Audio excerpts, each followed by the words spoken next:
Okay, imagine this. You wake up, right? And there's this letter.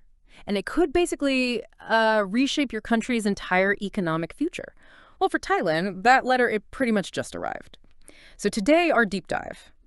It's not just about some document, it's about these huge shifts, really, in global trade policy, specifically these new substantial import tariffs coming from the U.S. And there's a confirmed rate, 36%, landing squarely on Thailand. So our mission, really, is to kind of unearth the numbers, trace the shockwaves, how this decision affects everything from government right down to, well, maybe your dinner table, and also uncover some surprising geopolitical stuff that's mixed in. Yeah. And what's really insightful here, I think, is that these aren't just, Yeah. isolated tariffs. They're very much an integral part of a, well, much broader and frankly pretty assertive global trade strategy from the U.S. And it's not like a one-size-fits-all thing either. It's hitting different countries very differently. And it's creating this really complex, uncertain new landscape for international trade where, the economic stuff often just blends right into the geopolitical. Okay, so let's kick things off with the core announcement itself. July 8th, 2025. President Trump sends out official letters. 14 countries get them, and yep, Thailand's on the list. These letters, they spell out the new import tariff rates, and they're kicking in soon, August 1st, 2025. And for Thailand, like we said, that number is confirmed, 36%, same as what was floated back in April. Right. And if we dig into how these tariffs actually work, SCB-EIC, that's Siam Commercial Bank's Economic Intelligence Center, they've broken it down. It's basically a two-tier system. First, you've got these universal tariffs. That's a 10% base rate. It applies to pretty much all imports from every country globally. That's been around since April 5th this year. But then there's the second layer, the reciprocal tariffs. This is where it gets more targeted. It's an extra rate, could be up to 50%, and it applies specifically to 60 countries where the U.S. has a big trade deficit. And there's a formula for it. 0.5 times the U.S. trade deficit with country A divided by the total U.S. imports from country A. Oh, okay. So it's specific to the imbalance with each country. Exactly. So for Thailand, that 36% is roughly the 10% universal plus about 26% from this reciprocal calculation. And, putting Thailand in context, globally it ranks 20th out of 185 U.S. trade partners if you exclude Mexico and Canada. But maybe more worryingly, it's ninth highest in Asia for these tariffs. Ninth highest in Asia. Wow. And it's really interesting looking at the list you mentioned, how the rates do vary.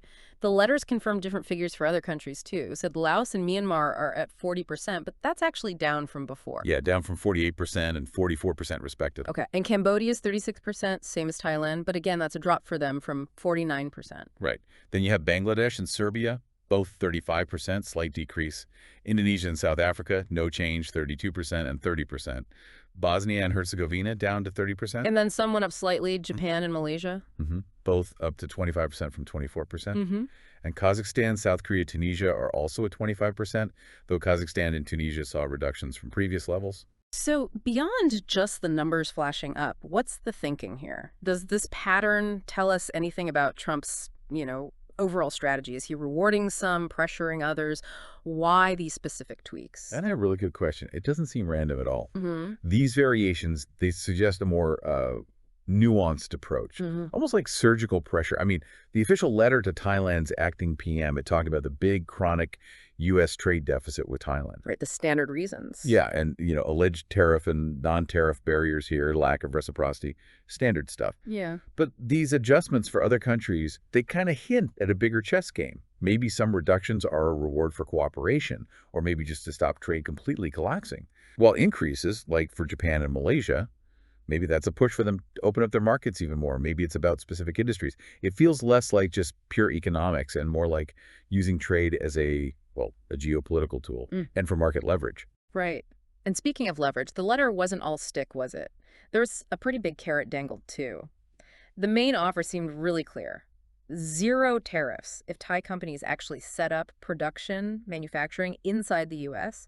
They even promised super fast approval, like a few weeks.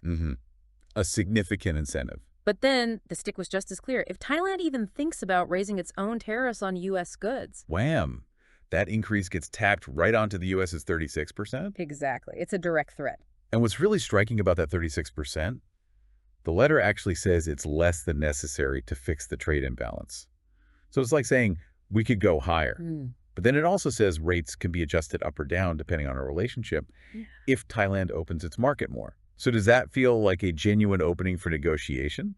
Or is it more like a pressure tactic, just designed to keep Thailand guessing? Yeah, that's the key question, isn't it? What's the real nature of these future talks? How much room to move is actually there? Precisely. It really frames the challenge ahead. It feels like a high-stakes game, definitely.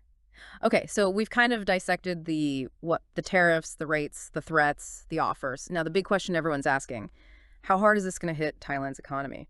Let's peel back those layers, direct and indirect impacts. Okay, on the direct macro level, Hmm. the numbers are pretty sobering. We know the U.S. is Thailand's #1 export market. Huge chunk, 18.3% of total exports back in 2024. Right, that's massive. Yeah, and that alone represents about 10% of Thailand's entire GDP. So the University of the Thai Chamber of Commerce, UTCC, they've run the numbers. They estimate a total export value reduction of around 359.1 billion Thai baht. 359 billion. Billion baht, Hmm. which translates to about a 1.93% hit to GDP, minus 1.93%. And looking specifically at exports just to the U.S., the drop is projected at about 8.7 billion US dollars, which is roughly 300 billion baht of that total. Okay, and which sectors are feeling the most pain? UTCC points to three main ones.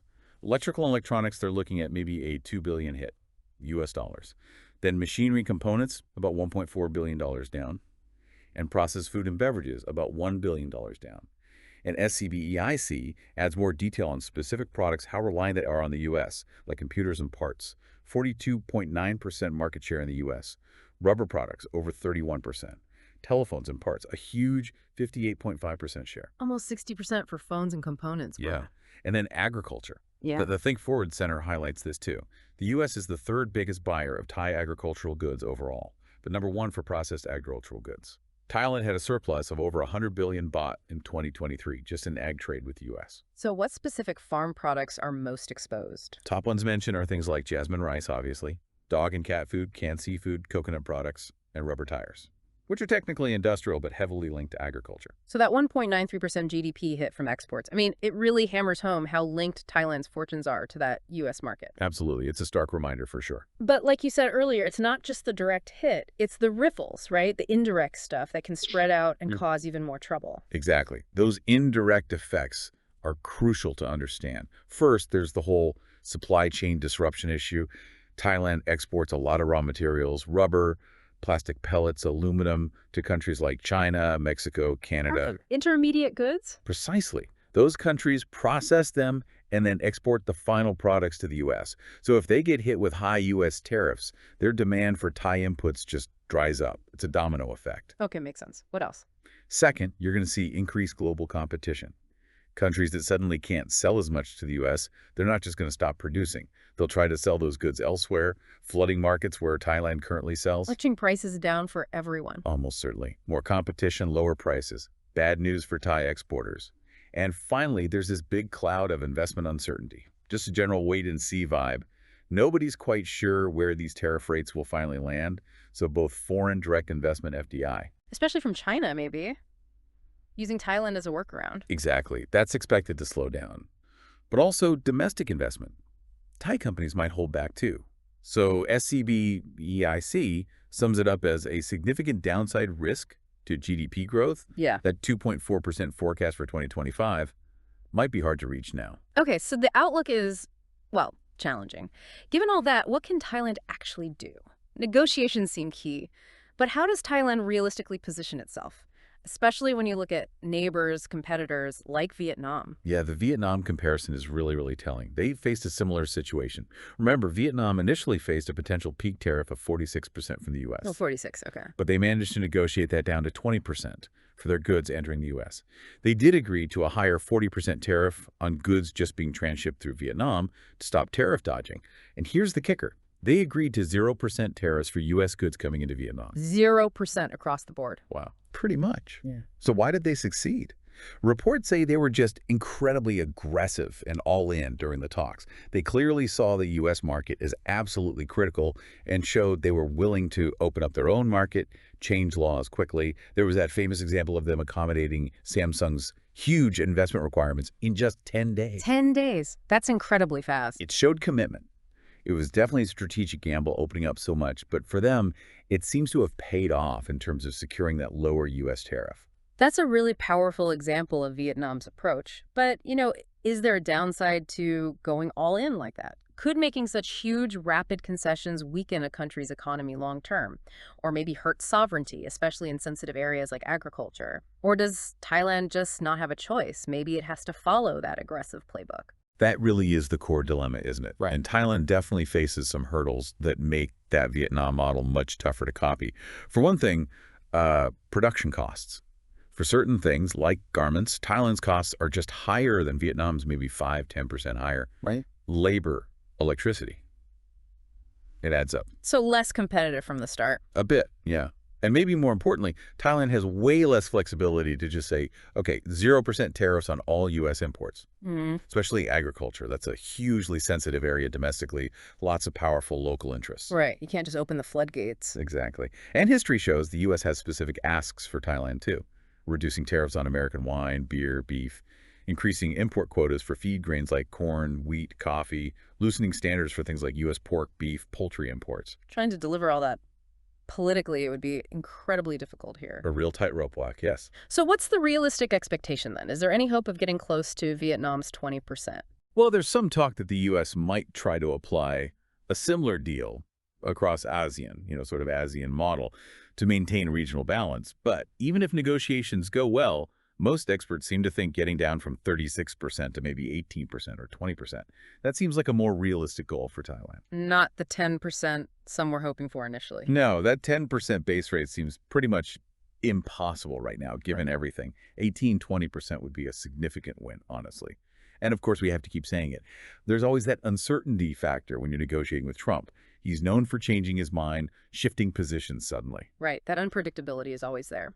Okay, so just when we thought this couldn't get any more complicated, there's another potential twist, something that could change the whole strategic game for Thailand. This next bit was genuinely surprising to me when I read it. What happens if Thailand's connections, its potential alignment with BRICS, gets thrown into the mix? This is where it gets really intricate and potentially much worse. There's a surprising detail in the source material. Trump had apparently threatened an additional 10% tariff on countries aligned with BRICS. BRICS, so Brazil, Russia, India, China, South Africa, that group representing kind of an alternative economic bloc. Exactly, that powerful group. And it's important to remember Thailand's current status. Thailand is currently a partner with BRICS, and it has officially applied for full member status. Vietnam and Indonesia are in a similar position, by the way. Okay, so if this threat is real and if it gets applied, then Thailand's total U.S. import tariff could potentially jump from the current 36% all the way up to a crippling 46%. 46%? Wow. That's not really a tariff anymore, is it? For some businesses, that sounds almost like a blockade. What would 46% actually mean on the ground for businesses, for people? Yeah, 46%. Yeah. I mean, the source described it as potentially very, very bad and frankly unbearable for a lot of Thai exporters. Think about it. Imagine a small family business making, rubber gloves for export, a Thai staple. At 36%, their profit margins are probably already paper thin. At 46%, it's likely unsustainable. They might have to close shop. We're talking about three main groups getting hit especially hard here. First, anyone involved with Chinese goods or Chinese investments here, they'd be under immense pressure. Second, even U.S. companies that have invested heavily in Thailand, like the big hard drive makers, they'd be facing huge losses at 36%. Forget 46%. And third, even purely Thai-owned businesses exporting Thai products. Jasmine rice, processed foods, jewelry, they wouldn't escape. So basically everyone involved in exporting to the U.S. Pretty much. The scale of the potential damage is estimated around 500 to 600 billion Thai baht. Billion again. Yeah.